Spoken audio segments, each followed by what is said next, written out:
A VPN, short for Virtual Private Network, is a privacy protection tool that is quickly becoming a must-have. But why do you need a VPN, and how does it work in the first place? A VPN helps your data travel through the internet safely, without big companies or cybercriminals being able to spy on your online activities. Also, a VPN swaps the real location of your device with a new one. This way, you can virtually travel to any country around the globe. So, who can benefit from a VPN? If you're worried about your online privacy, a VPN makes sure your identity and private information are not exposed when you go online.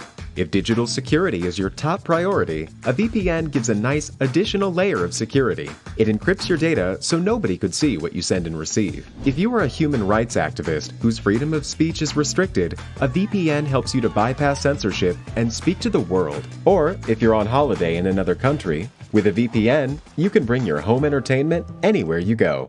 Here's a pro tip: check out Surfshark VPN. It has everything you need in a premium VPN, awesome speeds, and industry-leading protection that covers all of your devices. All you have to do is click Connect.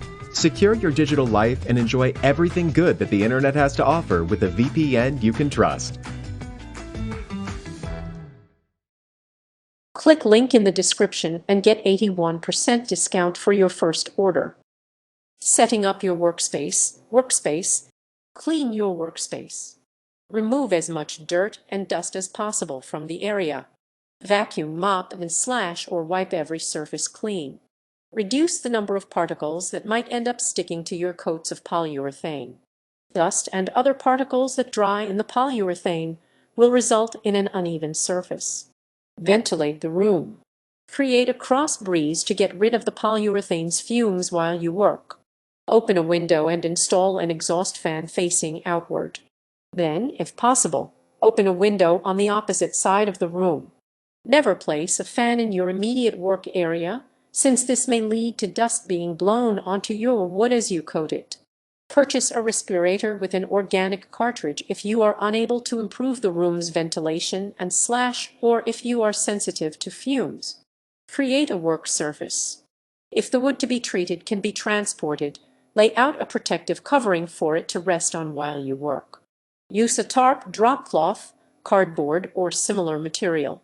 Whichever you use, make sure that it covers a few feet beyond the wood itself on all sides. Protect the surface underneath and make clean up a cinch. Also make sure the surrounding area is clear of any objects that you want to keep clean, just in case you make a bigger mess than you mean to. Prepping the wood, in the wood,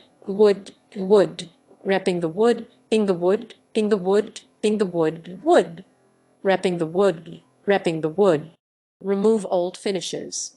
Strip the wood of any pre-existing shellac, lacquer, wax, varnish, or paint. For this, feel free to move your project outdoors for the time being. Work with better air circulation while making your cleanup that much easier. Sand the wood. Start with a medium 100 grit sandpaper if the wood feels especially rough. After that, resand it with fine 150 grit sandpaper, and then again with extra fine 220 grit paper. Inspect the wood for any scratches in between each sanding. If necessary, use the extra fine paper to smooth scratched areas. Clean up. Vacuum the wood and surrounding area to remove all of the dust created by sanding. Use a soft brush attachment when vacuuming the wood itself to avoid scratching the surface. Then dampen a lint-free cloth and wipe the wood down to remove any dust that the vacuum missed. Repeat with a second wipe down using a dry microfiber cloth. If your polyurethane is oil-based, use mineral spirits to dampen your lint-free cloth. For water-based polyurethane, dampen your cloth with water. Some people use tack cloths for the dry wipe down, but be aware that some tack cloths may include chemicals that will interfere with the polyurethane's adhesion. Deciding on techniques. Brush flat surfaces. Cover the most surface area at a time by using a brush. Reduce the number of coats needed, since brushes create thicker coats. Favor natural bristles for oil-based polys and synthetic ones for water-based polys. When brushing, Dunk the bristles roughly an inch 2.5 cm into the polyurethane to load the brush. Brush with the grain in long, even strokes. After each stroke, run the brush back over any drips that need to be smoothed out. Overlap half of each previous stroke to reduce the chance of gaps and uneven coating. After each coat, re-inspect it for any drips that need repairing. Wipe contoured surfaces. Avoid the drips that may occur from brushing areas that aren't perfectly flat. Expect this technique to create thinner coats, so double the amount of coats that you would otherwise apply with a brush. Apply with a brush. Is apply with a brush. Is apply with a brush. Is apply with a brush. Is apply with a brush with a brush. Is apply with a brush.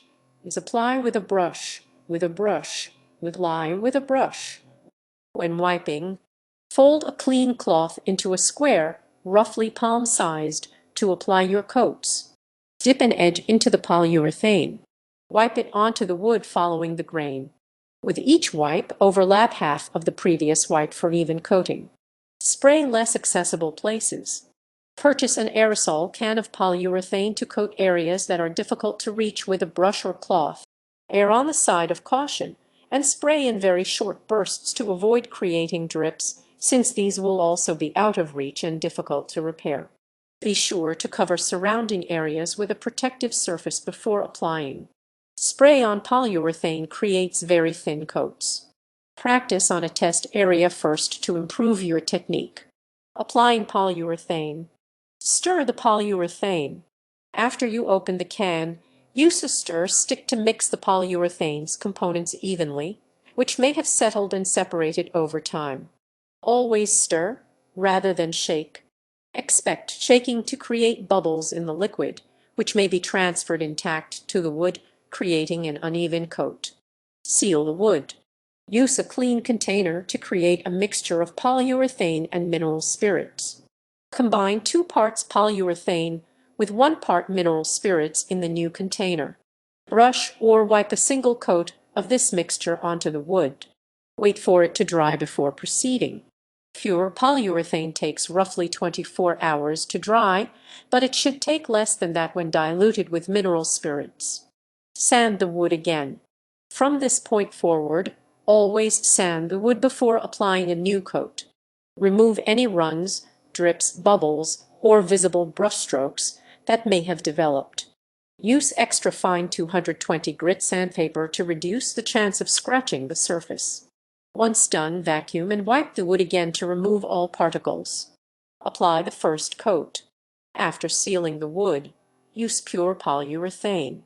However, continue to pour small batches into a clean container rather than dipping your brush or cloth directly into the original can. Avoid tainting your main supply with any dust or other particles that your brush or cloth might pick up. When brushing, go over the whole surface area with your brush again without reloading it once the first coat is complete. Smooth out any drips or runs. After that, give the polyurethane 24 hours to air dry. Repeat. Once the first coat has dried, sand the wood again. Then add a second in the same manner. Wait another 24 hours to dry. If you used a brush, 2 coats is fine. For any areas where a cloth or spray was used, repeat twice for a total of 4 coats.